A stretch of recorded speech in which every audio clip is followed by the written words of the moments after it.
안녕하세요. 닥터고의 쓰리고 TV 유치 고용곤입니다. 제가 저번 시간에 골수하고 PRP, 즉 뼈에서 뽑는 농축하고 말초에서 뽑는 농축에게 약간의 차이는 있지만, 물론 말초에서 뽑는 것보다는 골수에 뽑는 게 조금 더 효과적일 수 있고 더 양이 많고 좀 더 좋은 성장 인자가 있다고 생각은 하겠지만, 임상적인 결과는 중견관절염에서는 큰 차이가 없이 이런 통증 완화라든지 그리고 이런 염증을 늦춘다든지 퇴행성 관절염을 약간 늦출 수 있는 기대를 할 수가 있고 기능이 회복된다고 말씀드렸죠. 그런데 이것도 비교를 해봤어요. 우리 연골주사하고 비교를 해봤던 거예요. 과연 효과가 더 뛰어난가? 만약에 효과가 똑같다면은 사실은 이런 골수라든지 이런 PRP보다는 연골주사가 좋잖아요. 근데 기전이 달라요. 연골주사는 말 그대로 이런 거예요. 이게 닭 벼슬에 뽑은 건데, 우리 무릎에는 정상적으로 연골에도 히알루론산이 들어있고 무릎 관절에도 히알루론산이 들어있어요. 정상적인 히알루론산을 보면은요, 무릎 보면은 정상적인 것은 이게 안 떨어지죠. 이렇게 굳어있죠. 점도가 높거든요. 정상적인 관절에 뽑은 이 관절액은 끈적끈적해서 이렇게 안 떨어져요. 그만큼 충격을 흡수하고 이렇게 무릎을 보호할 수 있다는 그런 생각이 기능이 되고 윤활 역할을 할 수가 있잖아요. 그런데 관절염이 있는 환자에 뽑은 관절액은 이게 타면 흘러내려요. 그만큼 점도가 약하기 때문에 그만큼 무릎 관절을 충격을 흡수하지 못하고 이런 윤활 역할을 하지 못한다.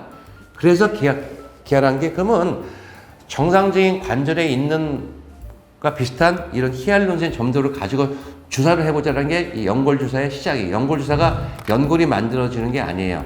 점도를 처음에는 무릎 정상 관절에 비슷한 관절액의 점도하고 만들고, 최근엔 더 관절액을 이 점도를 높여가지고 넣어서 오래 쓰게 해가지고 들어가서 그 관절 리미트에 없는 이런 정상적인 액을 넣어주니까 정상처럼 충격을 흡수하고 그리고 정상처럼 윤활 역할을 하니까 통증 완화는 될 수가 있어요. 그러나 이 성분들이 합성 물질이고 하기 때문에 이런 PRP나 골수처럼 근본적으로 염증과 싸우는 단백질이라든지 또는 근본적으로 연골세포를 활성화시키는 그런 좋은 단백질은 들어있지가 않아요. 그런 단백질은 우리 몸의 피 속에 있는 골수나 피 속에는 혈소판에 농축이 되기 때문에 그걸 농축에 집어넣으면 좀 더 근본적인 치료가 된다고 하시면 돼요. 그래서 최근 논문들 쭉 보면은 히알루론산보다는 효과가 더 오래 가고 좀 더 근본적인 치료가 되지 않겠냐면서 최근 몇 년 사이에 미국 FDA도 그렇고 이런 관절염 중기 때 PRP에 대한 치료 효과를 굉장히 높게 평가하고 있다까지 제가 말씀을 드릴게요. 그래서 이런 연골 주사보다는 이런 근본적으로 좀 염증을 가라앉히고 그다음에 염을 좀 늦춰줄 수 있는 기대를 하고 연골을 강화시키는 이런 PRP나 이런 똑같은 피지만 골수에 있는 혈소판을 이용한 농축을 쓰게 되면은 거기에 있는 좋은 성장 인자들이 더 치료에 근본 효과가 있는 거고, 히알루론산보다는 더 치료 효과가 오래 가고 좀 더 근본적인 치료가 되지 않을까 하는 게 우리 의사들 과학자의 생각이라고 하시면 될 거고요.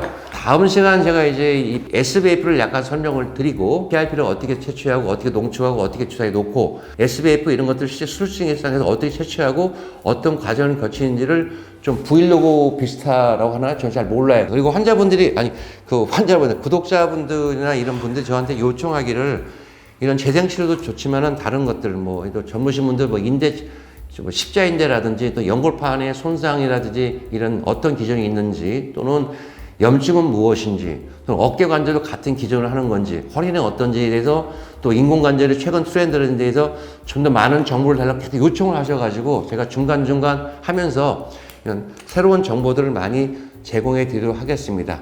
감사하고 이 추운 겨울 날씨에 조심하시고 저도 열심히 노력하겠습니다. 감사합니다.